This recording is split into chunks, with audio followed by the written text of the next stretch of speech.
Okay, this is a session that's, a little bit about, the post offices and stamps and envelopes, right? Because we're talking about archives, I don't know how many of you are now still kind of, have gotten your hands touching pieces of paper and old images. But that's part of the basis for a lot of our understanding of what all this stuff is about. And we've got today two amazing people who I've had the privilege of working with and knowing. Bill Wu, who I've known since high school, and we're both from the Midwest.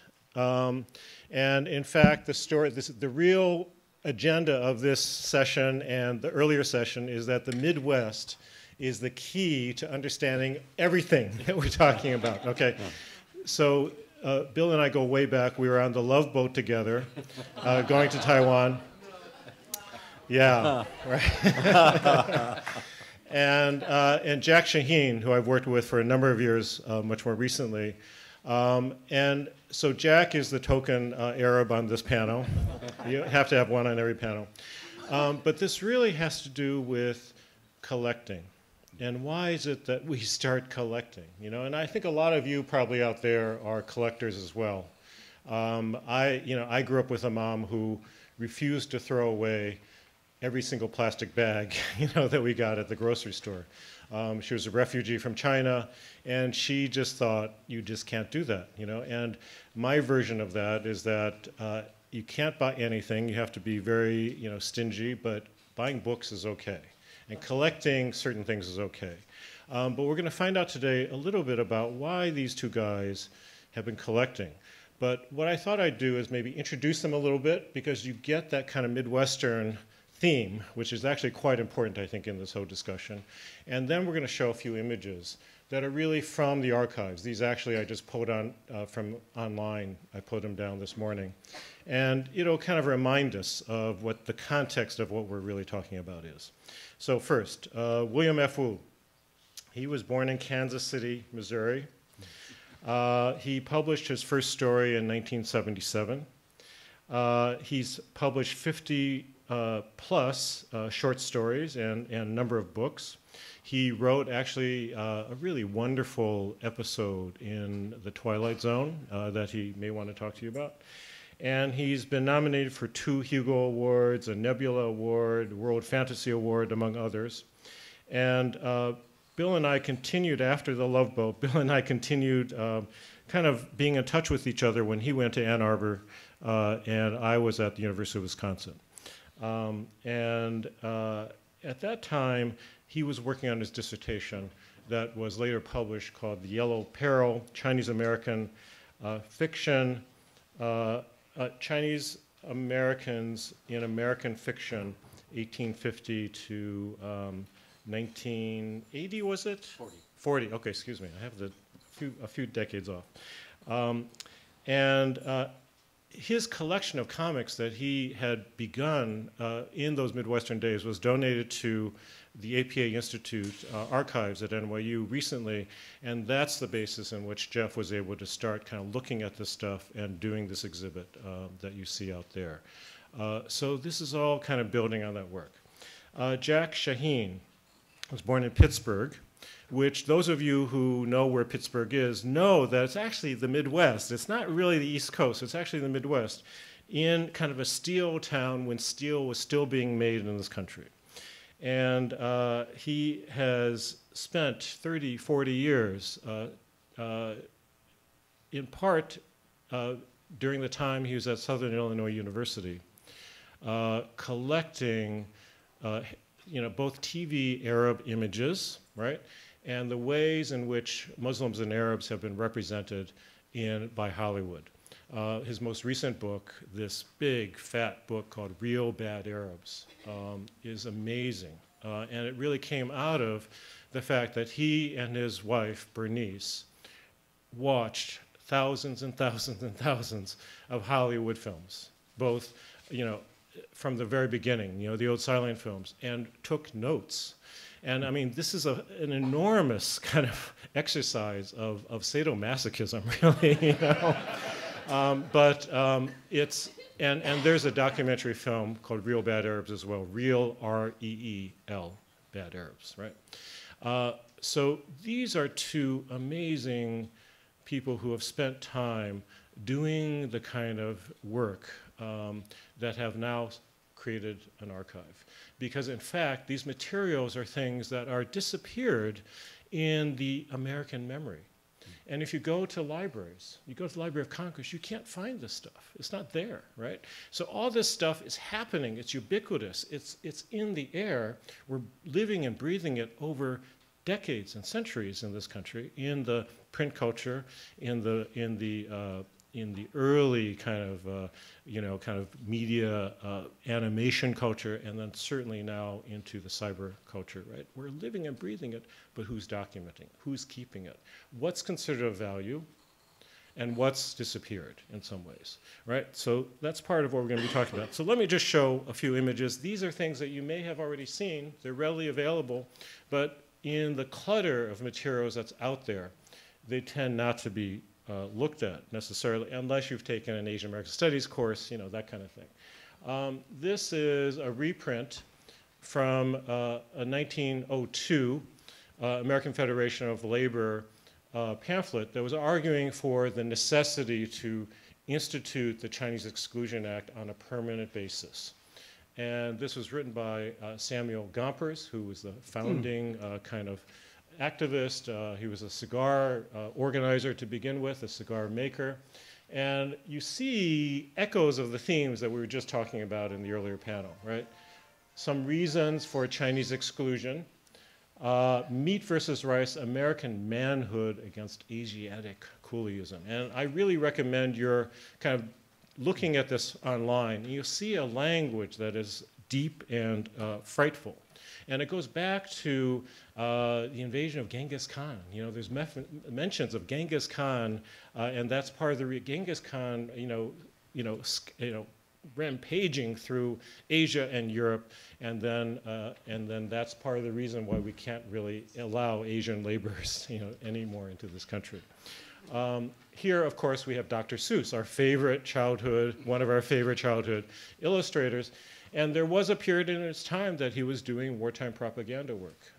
And this is a cartoon that has been recently re-excavated. And I know, we love Dr. Seuss, right? So many, we read these things to our children and to our nieces and nephews. We've grown up with this. But the other image of hordes, faceless hordes, coming to California and the West Coast to basically receive these packages of TNT as a fifth column, right? And it doesn't take much imagination, historical understanding or imagination, to realize that this stuff is reiterated time and time again with the Won-Ho Lee case that happened before 9/11, and certainly with congressional reports. So some of this is commercial culture stuff, but a lot of this is the political culture, the hardcore electoral political culture stuff. Can you see this okay? I can't tell. I don't know if we could bring the lights down a little bit more, but this is a cover from The Master Detective. Thank you, great. And it's from, I believe, 1932, and you see the classic. The Chinaman is kind of greenish, but it's his hand, the claw, which is almost raptor-like, that's descending upon the terrified white woman, right? This is the classic kind of relationship. We could replace this image with other men of color, okay? And then, let's see, let me see if we can get this moving again. Okay, let me just do this manually, see if it'll come through. Oops. Sorry, that was my little surprise at the end. Sorry. Okay, this is the next image. And you see, again, the hand, the bloody hand, right? Hamas. And then the last image. Okay. So let's get the lights up. And what I wanted to do is, this is a surprise to myself as well as to Jack and Bill. I just pulled these images down, while I got up early because I'm still on East Coast time at 4 o'clock in the morning, and I had fun doing this. And I thought I'd ask them to start kind of talking about this. Bill's someone who has really looked at the history of how Chinese Americans have been represented in American fiction and nonfiction. And so let's start with you, Bill. I think my interest in this subject came from my childhood experience, where in the Kansas City area I grew up without a lot of Asian American company. We did have some families, but I was made aware in particular by my parents of the unreality of the characters we were looking at from Hollywood, the TV shows, the movies that came on TV, and they were concerned that I not be too persuaded that this is what the rest of our people were going to act Bill, like. you and I are about the same age. Yes. So what were those images? They were Bonanza. Bonanza with Hop Sing. Hop Sing. Okay. Have Gun Will Travel. Remember Richard Boone had a Chinese domestic servant. And of course we would see the older movies come on TV. We'd have the old Charlie Chan movies and the Fu Manchu movies. A resurgence of the Fu Manchu movies in the 1950s also came on TV a little later. And even in high school, I did a paper on the Chinese Exclusion Acts. But a lot of this, I think, was related to my being born in Missouri, growing up in Kansas, and going off to Michigan for 10 years. It had a self-reflective angle. What does everyone else think? Why are they talking to me the way they do? My mother tells a story. I don't remember this specifically, but she said I came back from grade school, kindergarten or first grade, asking why everyone was asking me where I came from. Most of us were born in the Kansas City area, so was I. So the question didn't even make sense to me. And she had to explain to me. This was about looking different, and it was about people's expectations. And so when we look at images like this, one of the subjects I'm reminded of from the earlier panel is that we did not have, we as Asians, as Asian Americans, we did not have people behind the scenes. That is, the publishers, the editors, the writers were looking at us from the outside. And they were often looking at us from a limited historical viewpoint, whatever history they had picked up or whatever false history they had picked up and carried forward. Mm-hmm. Yeah. So was there anything when you saw that? So just maybe pick one image and kind of sure, give us a little bit of your... The cover from the Detective magazine certainly jumps out at me.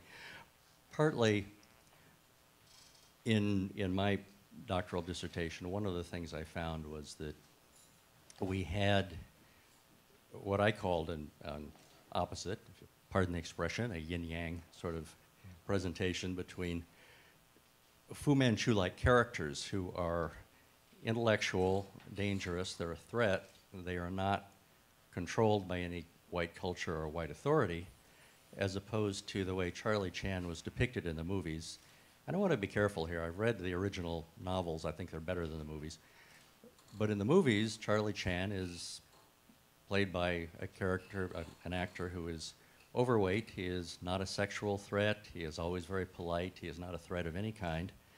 And he belongs to a police department, so he is under the control of authority. And taking a parallel from other works I've read about racial subjects, there is the tame Asian, and then there is the wild Asian. And the wild one is the one who is a threat to white women and a threat to white culture in general. And I think all of these covers, and as you said, they can be, the image can be substituted for men of color of any group. But it represents a much larger picture. It's the tip of the iceberg. Yeah, and Charlie Chan, I don't know how many of you have seen Charlie Chan movies, right? I mean, yeah, okay, well, it's older people in the audience, but they've kind of disappeared, right? And in some ways, it's actually important to go see that stuff to kind of because it's been disappeared because now all of a sudden we're not supposed to talk about that. It was embarrassing. You know, we protested it when it was being re-released. But unless you see it and you don't realize why it still impacts on American culture, you begin to think, well, what's going on? He had a lot of kids. Okay, so he was very fertile. You know, That's right. Very, you know, that is true. But he was emasculated at the same time. That's right. Okay. And I might add that he was considered an improvement. That is, the Fu Manchu character of Sax Rohmer, who was British, first came out in a novel in 1913. The first Charlie Chan novel, I think, was published in 1925. And because he was a good guy, this was considered, for instance, by my parents' generation, to be a big improvement over what they had seen previously. So it's partly kind of a stepping stone process of finding something better. But I think I should mention that the character of Charlie Chan was based on a real detective in Honolulu. The real guy was named Chang Apana, and he was a brawler. He was a real detective. He was a tough guy.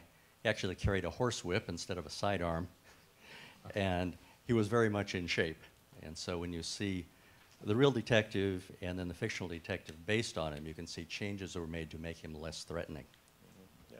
Jack, why don't you kind of give us your quick riff on what you saw? Well, first of all, I would like to extend my appreciation to Jeff Yang and those of you here with the Japanese American Museum. I toured the museum yesterday. I'm humbly grateful to be here because there are so many commonalities in how Asians historically have been projected in popular culture and also Arabs. And I want to refer to a couple of things that some of the panelists said earlier. One is, if you look at Iron Man 1 and Indiana Jones and the Last Crusade, you'll see horrific depictions of Arabs in both those films. And I thought it was kind of interesting that those were the two films that were brought up, you know, with Asian images. I've always thought that in the future, given the presence of China, that there's going to be a new James Bond villain called Abdul Mustafa Wong. And it's going to be a Yemeni immigrant who somehow makes his way into China. And, you know, and anyway, and the femme fatale will be a gal called Fatima Wu. I'm simply waiting for that to happen. But please don't share that with any producer. I'm afraid. Well, at least he's got the copyright on this, so you've got to share it with him. If you write it, if you write the script, wherever in LA. Historically, American Arabs and American Muslims have not had any identity in American popular culture. I need to make this point right from the very beginning. We have been, with the exception of a series in the 50s and early 60s, the old Danny Thomas show, where Uncle Tanous would come over from Lebanon, and he was a very lovable, good character. And Jamie Farr running around with a dress, and again, a very likable, you know, one of the weird guys in MASH. With the exception of those two characters, we do not exist in American popular culture. Our presence only became visible after 9/11. And the regrettable part of this is that we know the 19 Arab Muslim terrorists responsible for 9/11, 15 were from Saudi Arabia, and 4 were from a couple of other Arab countries. Not one American Arab, not one American Muslim had anything to do with 9/11. Yet all of a sudden, Hollywood and special interest groups and, you know, networks like, well, I don't know, I don't call Fox a network. I can't think of a term. Like, Fox spews, I guess, is something like that. They decided that we were the enemy.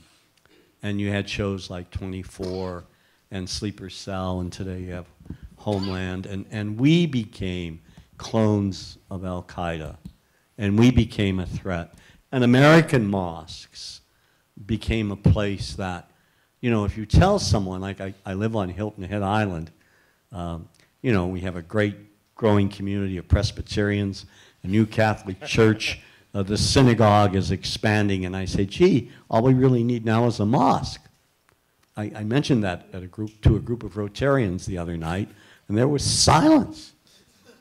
You know, as if having a mosque there would do great damage to, and it's very sad. I mean, I'm not a Muslim, I'm a Christian, and you know, they say, well, that's okay. You know, it's sort of like I'm accepted. You know, but I think the importance of this particular gathering is to, one, look at some of the commonalities that exist in the portrayal of Asians and Arabs and blacks and Hispanics, and realize that we're in this together.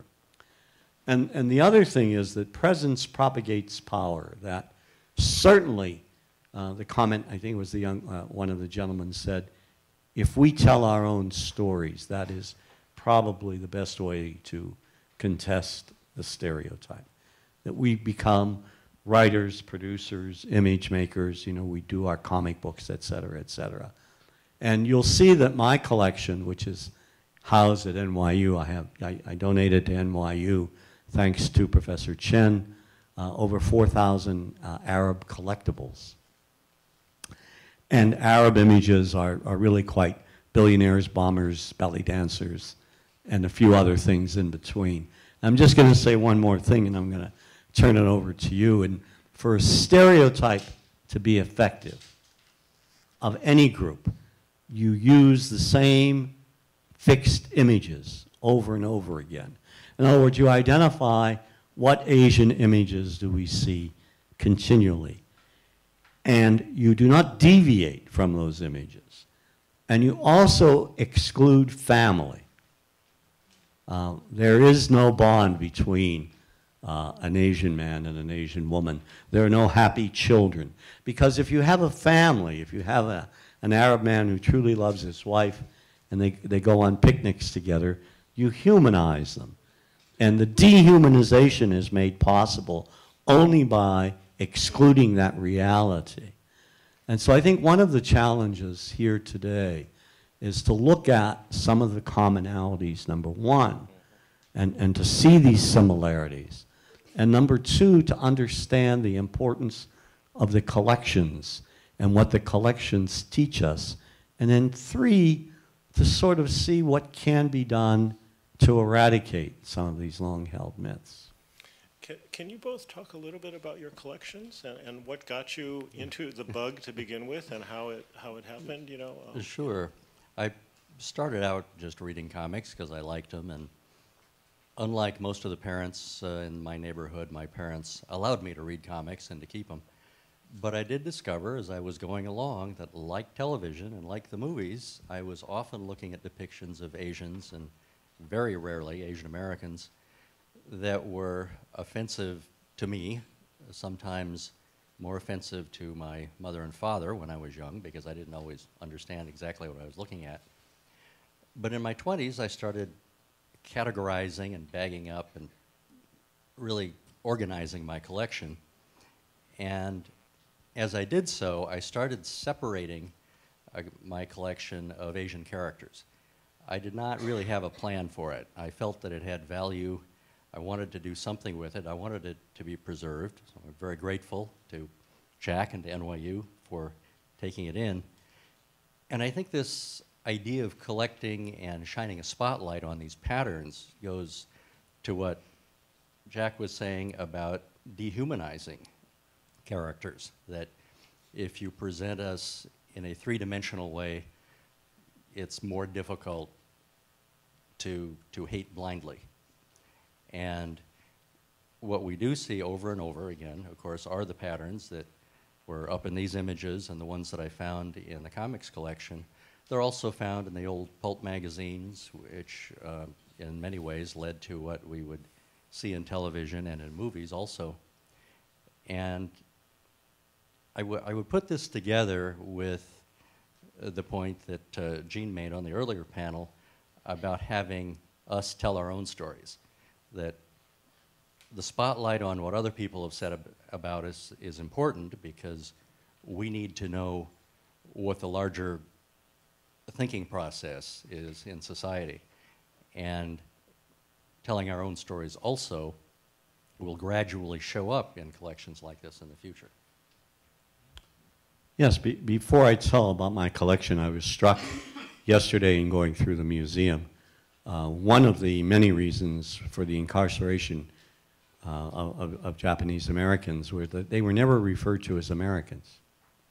The newspapers of William Randolph Hearst, the motion picture industry, they were Japs, which gives, the Mark Twain quote, the difference between the right word and the almost right word, the difference between lightning and the lightning bug. And today, when American Arabs and American Muslims are being vilified, it's you Arabs or you Muslims, not American Arabs and not American Muslims. And I was telling Jeff, Jeff picked me up at the airport, and brought me here, and we had lunch together, and it was very nice. And we went to Little Tokyo.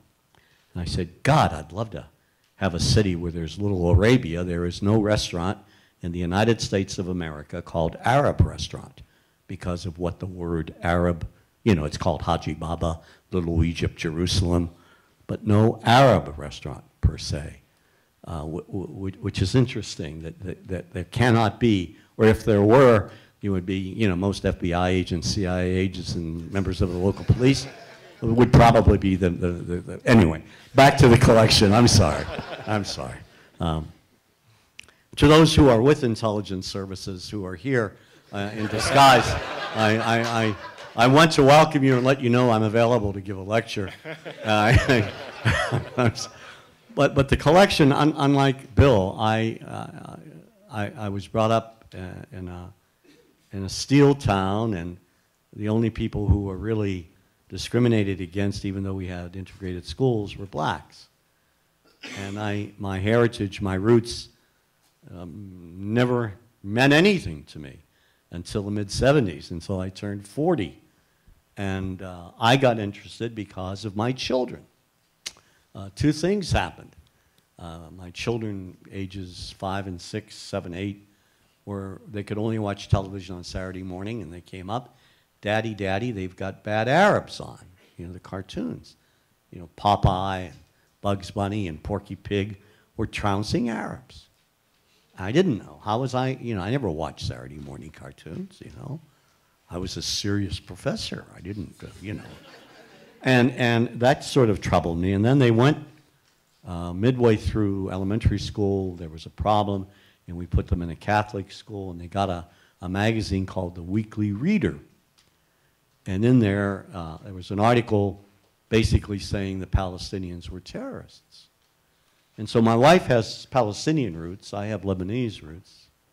And they came home and they said, are we Palestinian or Lebanese? So, we talked to them, and you say, you're both, you have roots. My daughter says, well, I want to be Palinese.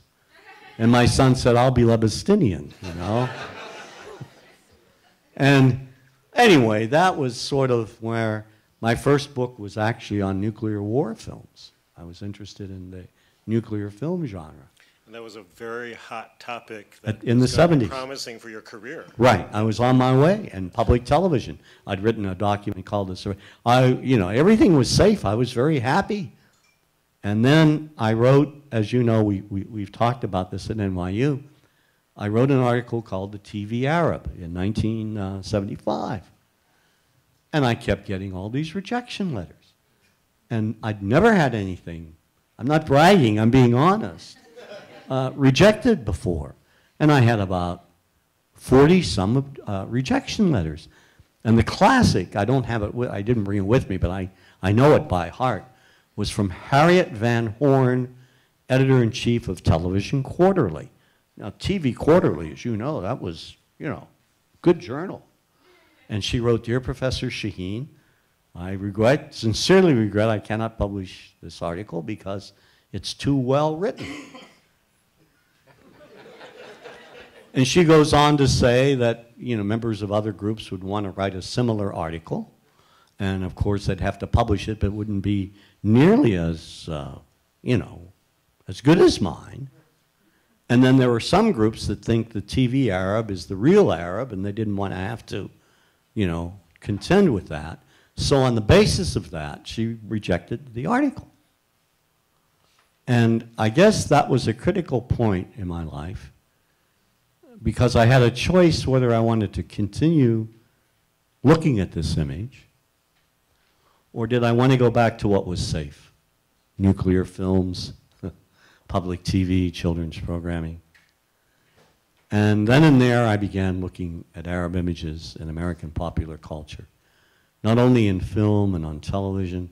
It took 3 years before the article was finally published.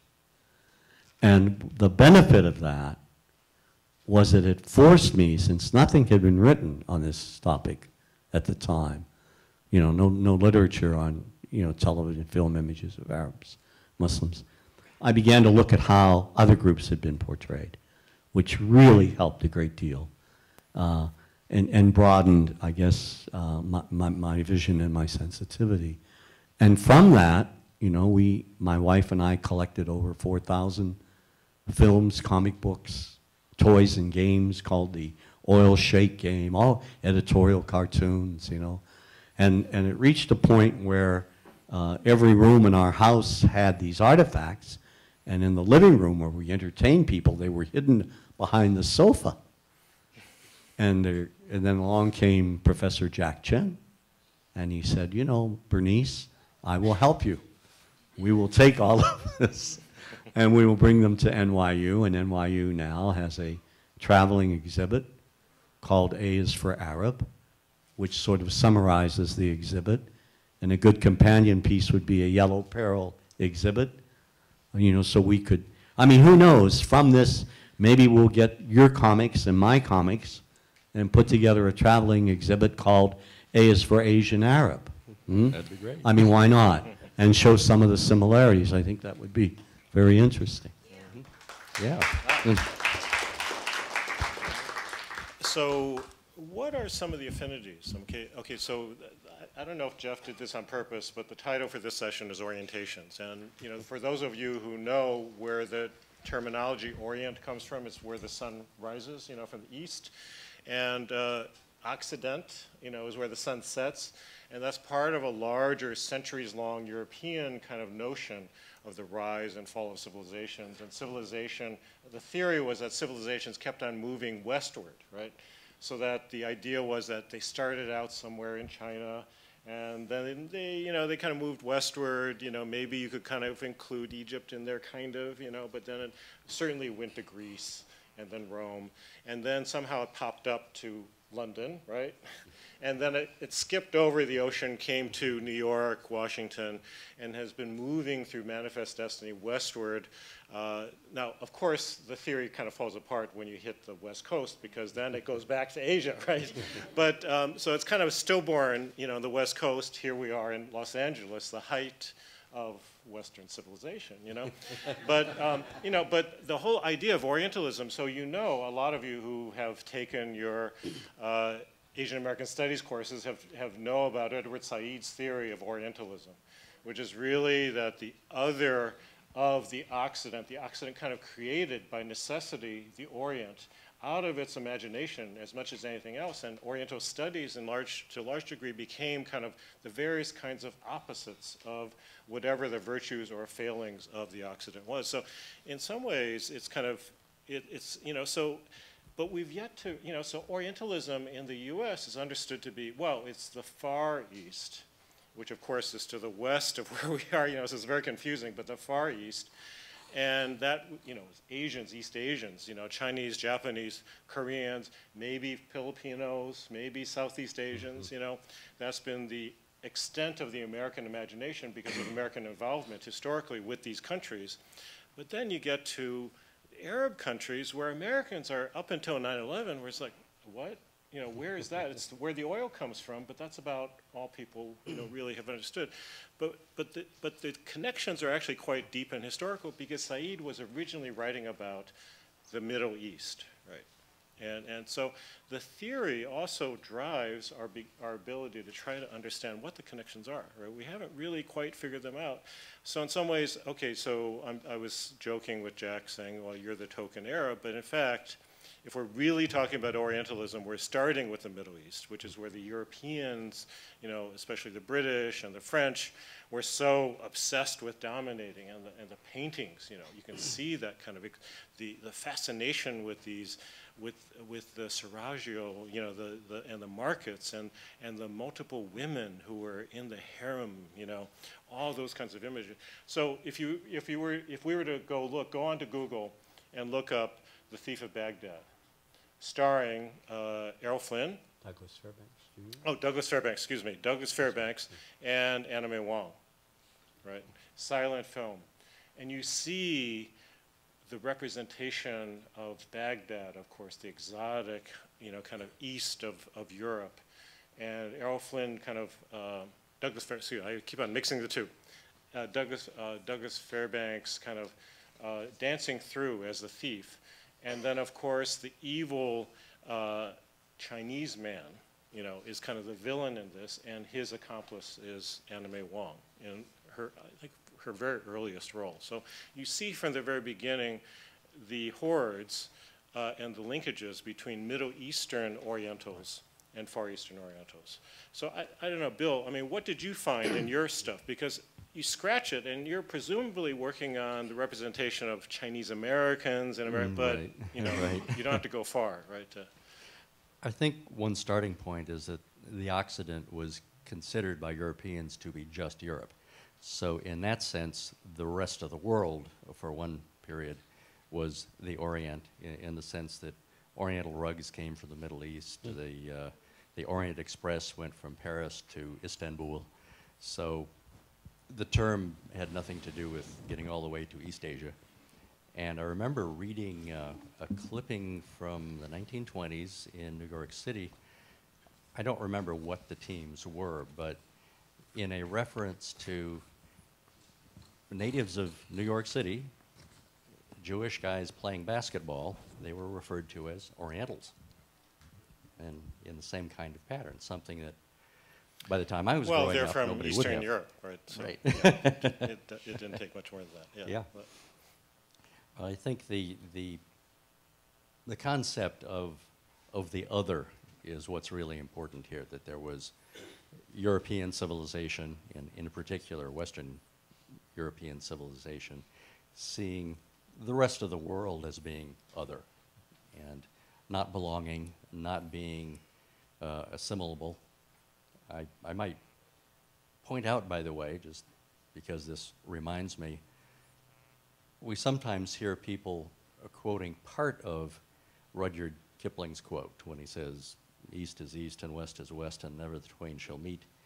But it's misleading, because the rest of the quatrain is about how there is neither east nor west, border nor breed nor birth, when two strong men stand face to face, though they come from the ends of the earth. That the humanity overcomes all of these things. And I'm always disappointed to hear people quote only the first half of the quatrain, which is misleading as to Kipling's point. although Kipling was also talking about on the field of battle.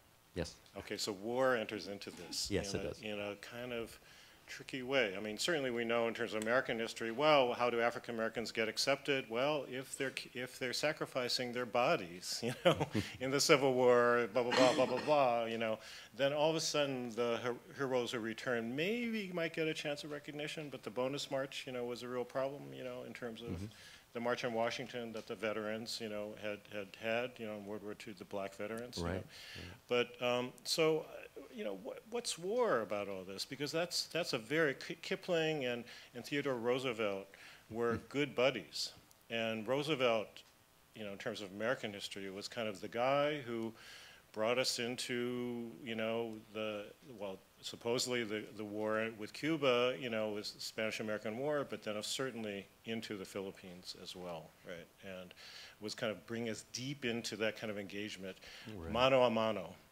with these, you know, primitive, you know, and he was extolling the Anglo-Saxon virtues at a time when it was acceptable to do that without any challenge. Yeah. So the otherness in part is white Anglo-Saxon Protestants, and so, yeah, I mean, does that work for you? Well, a couple of things my mind is sort of revolving that we didn't bring. So let me make a few points and then I'll answer. One is stereotypes injure people. Psychologically, death, justification for war. I mean, why was it that we didn't really, most Americans didn't protest going into Iraq? I mean, we'd already been demonizing Arabs and Muslims. They were already the enemy. It was so easy. It makes war easy. The politics of, how do we believe this? Yeah, the politics of it all. That's only the information that we're fed about a people. The economy, you know, with the coolies here, and that always plays a part. I was struck what you said about the Jews in New York, because somewhere in one of my old speeches, there was a New York Times columnist saying why Jewish basketball players excelled. And that's because it's in their genes. They're shrewd and they're clever, you know, et cetera, et cetera, et cetera. That was a 1930s New York Times article about Jewish basketball players. But I think place has a lot to do with it. And I think one of the problems is that the men, particularly the men in England and France, who had this sort of vision of themselves as being the best in the world, were horny. You know, they were sexually repressed. I'm going back to the earlier panel. I felt left out. You know, and the language that they use. I want to get caught up. And my daughter's not here to hear me talk this way. So, I mean, that's why we had these images of the Asian women the way that they were, and the harems, et cetera, and the paintings. That they, you know, deep in their hearts, that's what they really wanted and could not have. You know, maybe. Well, but that's my take on it, and no one can disprove it. But I think basically these men lived very, you know, they lived very sheltered lives, and they were very, very unhappy. You know, and this was one way to assert, you know, their fantasies. To be a good Protestant, you know, you worked hard, right. You know, the capitalist work ethic, you saved your money. Benjamin Franklin, you know, you know, Max Weber kind of talked about the spirit of capitalism and the Protestant work ethic, right? So you have this kind of sense, well, to be at home, you have to be very disciplined and work day in and day out and save that money. But somehow when you go overseas, like when you go on vacation, you know, or when you go to another country as a colonial, you know, working there. So maybe that had something. But I wanted, if you'll permit me, to speak to a couple of things about the other and similarities between Asian and Arab images, if I may, and then you can add to that if you want. Well, Jack, let me correct your term. Okay. So really, Arabs are really Western Asians. We have to get this terminology correct. So okay, we're really WA, claiming you as Asians. Okay, that's so fine. You're part of the expanding universe. We have to change my name. I don't know how you change Shaheen into an Asian name. Oh, it is an Asian name. Yeah, okay. You know, I have no trouble at airports because everyone thinks Shaheen is Irish. And if a TSA agent stops me and wants to know where I'm from, I say, Dublin. I'm from Dublin.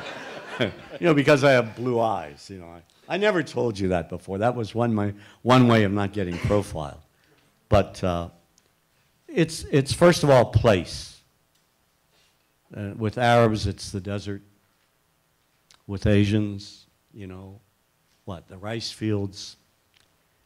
They are always, you speak English with an accent. It's a different color, you look different. You wear different clothing. Your food is different.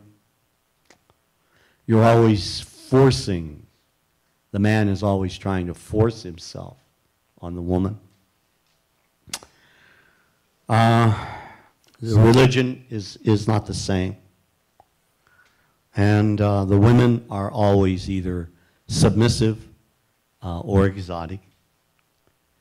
And you people do not value life as much as we do. It is the Asian horde, the Arab horde, the yellow peril, the red menace, the green menace. And there's more to that, but those are just some of the things. Jack, how about smell? How do well, they're unkept. I don't know whether smell comes, Arabs never, they're scruffy looking. The Fu Manchu with the fingernails, the Arabs always have these fat lips and they need a shave.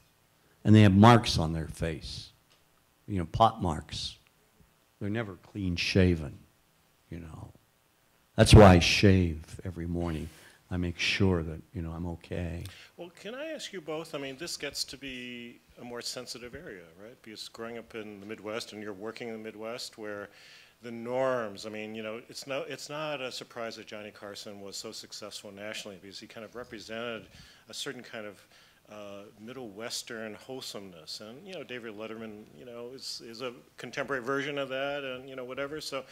But, what was it like being in the Midwest and having to kind of be aware of, what Du Bois would talk about, a double consciousness, being aware of how other people viewed you and having to kind of live your life in that way? What did that do? I think for me, to some degree, it was always a mystery. I never knew what other people were thinking. Those mysterious whites, yeah. Yeah. Right. Yeah. I was certainly aware that other people saw me as looking different. One of my odder little experiences, starting I think in the first or second grade, there were two boys who were, I think, a year older, chasing me on the playground. I didn't know them. There were no verbal exchanges. I don't know what they would have done if they caught me because I escaped. But they did that periodically. It was scary. And I knew that it was because I looked different. But there was no explanation. There was no accusation. There were no questions. And so I learned very quickly that simply looking different could make me a target. I want to stress also, I had a lot of good friends, both at school and in the neighborhood. So it was an exception, but it was not the only exception. I think the biggest influence all of this had on me was constantly forcing me to think about who I am. That my mother explained that the proper term was Chinese American. And my father was an immigrant who came to Philadelphia when he was 11, but he lived in a Chinatown. So his experience was not relatable to my growing up in a suburb in the Midwest. My mother grew up in Ann Arbor, Michigan, when it was genuinely a small town, and she had much better advice. She and her two older brothers had grown up also looking different. Their father was from China. Their mother was a Michigan girl of Scottish and Welsh descent. But her parents died when she was very young, so she was raised by her white grandparents. And so she and her brothers also looked very different. They were asked a lot of questions about where are you from, who are you, why do you look the way you do, especially not having mother and father at home, so that answer was not immediately apparent. But probably all of this adds up to the reason that I pursued these subjects. That why was I interested in the yellow peril for my doctoral dissertation? And it also goes to the science fiction and fantasy that I've written. I decided very early I wanted to write both stories about racial and cultural issues, and I wanted to write stories in which I had Asian characters, usually Asian Americans, dealing with universal issues. And I did not want to cut out either one. I wanted both of them to be included in my work. Well, if you don't mind, let's kind of turn in that direction, because what's so important about your collecting is that it provides the basis of, first of all, understanding the historical patterns and the connections and differences and all that, how racialization has played a role in American political, popular, commercial culture, right? But at the same time, both of you have really pursued careers as trying to break the stereotypes. So maybe we can both talk a little bit about that, and then we're going to open it up for a little bit of Q&A. So yeah. Well, to break the stereotype, what I tried to do, and I'm sure pretty much with you, is to make the stereotype visible. And I did that with several books, lectures, the documentary Real Bad Arabs, How Hollywood Vilifies the People.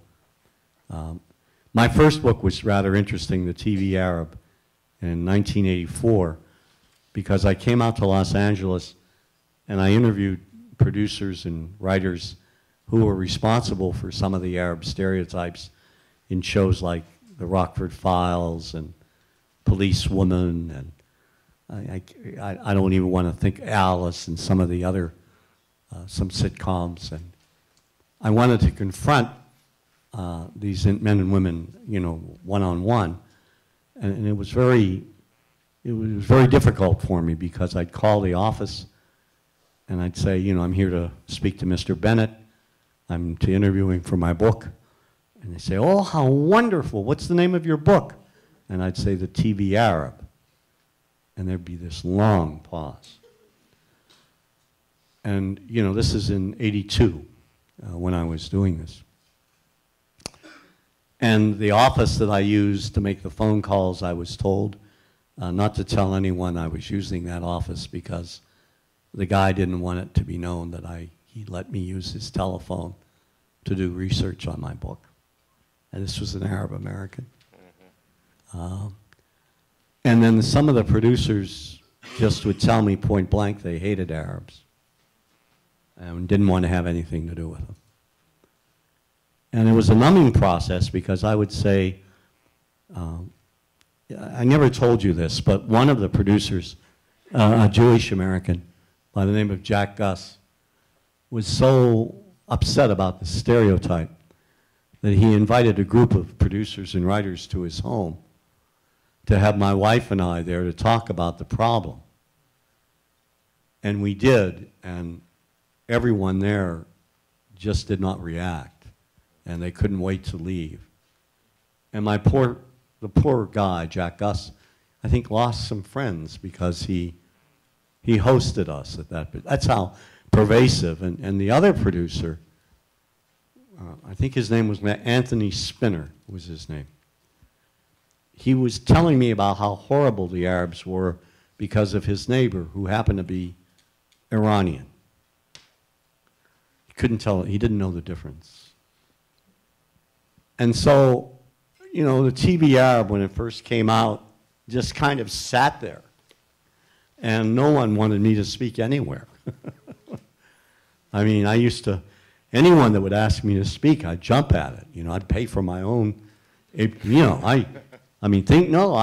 because I wanted to sort of spread the word. But then I think once the books came out, the TV Arab and the others and the Real Bad and Guilty, A is for Arab, which is based on the exhibit, the documentary. I think the most important thing now is the collection.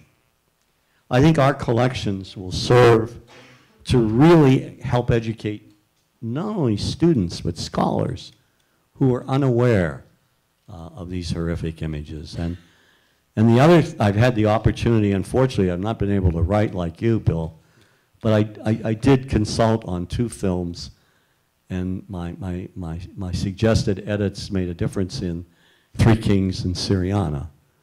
And I found that to be very refreshing. And so it's mainly, and then it's mainly trying to reach young people like those of you here to encourage you that you can make a difference, that you will make a difference if you commit yourself, and that the path may not be easy, but so what?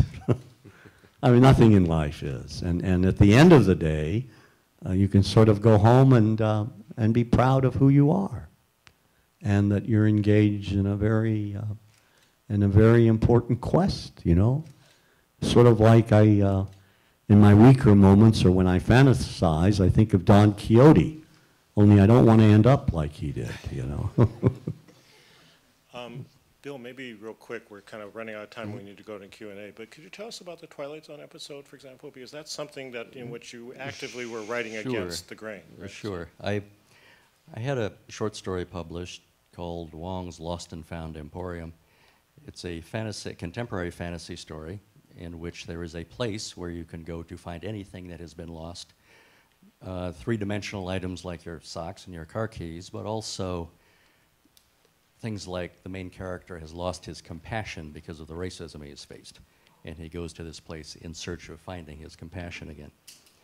It was nominated for 3 awards and really gave me some visibility fairly early in my career. And it was adapted into an episode by Alan Brennert, who was executive story editor on the 80s Twilight Zone TV show. He also, right now, is a best-selling author. He's won Emmys, he won a Nebula Award, and he was already an old friend of mine. The story was passed to him by another friend named Michael D. Toman, and so I can't take too much credit for this part of the process, but Alan was wonderful in adapting the story very honestly to my original concept.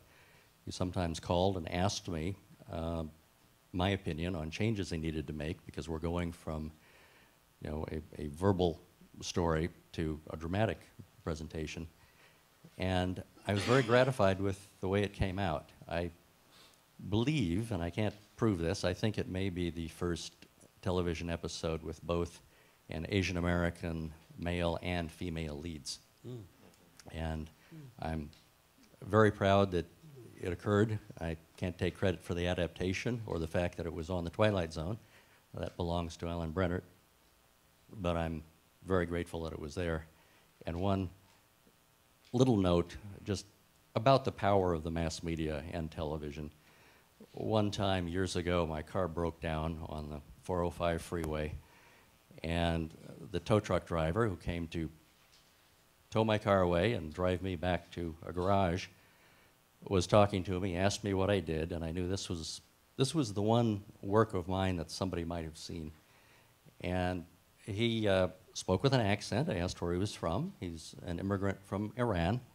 And when I told him about the Twilight Zone episode, he got all excited. He said not only had he seen it, but he made a point of giving me details to prove that he had seen it. He wanted me to know. But yes, if you know, the random tow truck driver has seen it, I mean, that really is the power of the mass media. Okay, great. I've been told we need to wrap up now. Do we have time for one question? Okay, so sorry, one question. So yes, you raise your hand right away. So yes, do we have a mic that we can hear? Let me give you the mic. My question is for the both of you. So we have a pretty long history of supporters of Asians kind of getting thrust into the other category. British women at the turn of the century being forced to give up citizenship in order to marry Chinese men. Even in the modern world, when I graduated from high school in 2007, I went and lived in Morocco rather than going and getting drunk in Mexico like everybody else. When I got back to the US, I was pulled off the airplane, interrogated. I had my baggage confiscated. To this day, I carry a military ID with me in the airport at all times just because of that. I've only ever really dated Asians, so I constantly hear, oh, you must like being a slave. So how do the two of you feel about the fact that even supporters of positive imagery of Asians still get thrust into this negative foreign other category?